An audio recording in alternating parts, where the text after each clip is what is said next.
Yay for books. And let's just go ahead with a little quote that he took from Joseph Glanville. And the will therein lieth, which dieth not, who knoweth the mysteries of the will with its vigour. For God is but a great will, pervading all things by nature of its intentness. Man doth not yield himself to the angels nor unto death utterly, save only through the weakness of his feeble will. And I think that's... no, that doesn't help. Gonna start. Yeah, now we can start. Yes, we can start now. Psst, don't tell anyone. I cannot, for my soul, remember how, when, or even precisely where I first became acquainted with the Lady Ligeia. Long years have since elapsed, and my memory is feeble through much suffering. Or perhaps I cannot now bring those points to mind, because in truth the character of my beloved, her rare learning, her singular yet placid cast of beauty, and the thrilling and enthralling eloquence of her low musical language made their way into my heart by paces so steadily and stealthily progressive that they have been unnoticed and unknown. Yet I believe that I met her first and most frequently in some large old decaying city near the Rhine. Of her family I have surely heard her speak. That it is of a remotely ancient date cannot be doubted. Ligeia, buried in studies of nature more than all else adapted to deaden impressions of the outward world, it is by that sweet word alone, by Ligeia, that I bring before mine eyes in fancy the image of her who is no more. And now, while I write, a recollection flashes upon me that I have never known the paternal name of her who was my friend and my betrothed, and who became the partner of my studies, and finally the wife of my bosom. Was it a playful charge on the part of my Ligeia, or was it a test of my strength of affection that I should institute no inquiries upon this point?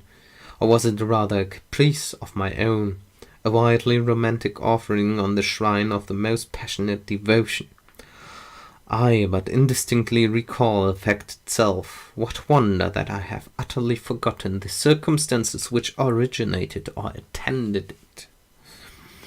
And indeed, if ever that spirit which is entitled romance, if ever she, the wan and the misty-winged Ashtophet of idolatrous Egypt, presided, as they tell, over marriages ill-omened, then most surely she presided over mine.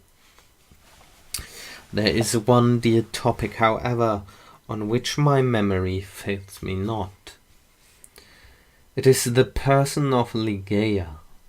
In stature she was tall, somewhat slender, and in her latter days even emaciated. I would in vain attempt to portray the majesty, the quiet ease of her demeanour, or the incomprehensible lightness and elasticity of her footfall. She came and departed as a shadow. I was never made aware of her entrance into my closed study, save by the dear music of her low sweet voice, as she placed her marble hand upon my shoulder.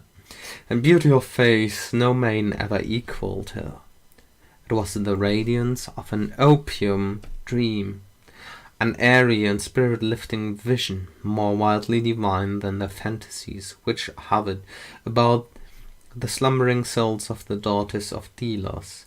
Yet her features were not of that regular mould which we have been falsely taught to worship in the classical labours of the heathens. There's no exquisite beauty, says Bacon, Lord Verulam, speaking truly of all the forms and genera of beauty, without some strangeness in the proportion, yet although I saw that the features of Ligeia were not of classic regularity, although I perceived that her loveliness was indeed exquisite, and felt that there was much of strangeness pervading it, yet I have tried in vain to detect the regularity and to trace home my own perception of the strange. I examined the contour of the lofty and pale forehead. It was faultless. How cold indeed that word when applied to majesty so divine, the skin rivaling the purest ivory, the commanding extent and repose, the gentle prominence of the regions above the temples, and then the raven black, the glossy, the luxuriant, and naturally curling tresses, setting forth the full force of the Homeric epithet hyacinthine. I looked at the delicate outlines of the nose, and nowhere but in the graceful medallions of the Hebrews had I beheld a similar perfection.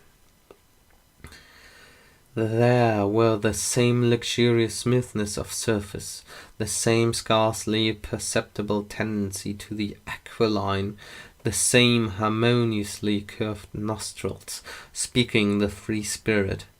I regarded the sweet mouth. Here was indeed the triumph of all things heavenly. The magnificent turn of the short upper lip, the soft, voluptuous slumber of the under, the dimples which sported and the colour which spoke, the teeth glancing back with a brilliancy almost startling, every ray of the holy light which fell upon them in her serene and placid, yet most exultingly radiant of all smiles. I scrutinized the formation of the chin, and here too I found the gentleness of breath, the softness and the majesty, the fullness and the spirituality of the Greek, the contour which the god Apollo revealed but in a dream to Cleomenes, the son of the Athenian, and then I peered into the large eyes of Ligeia. Machine.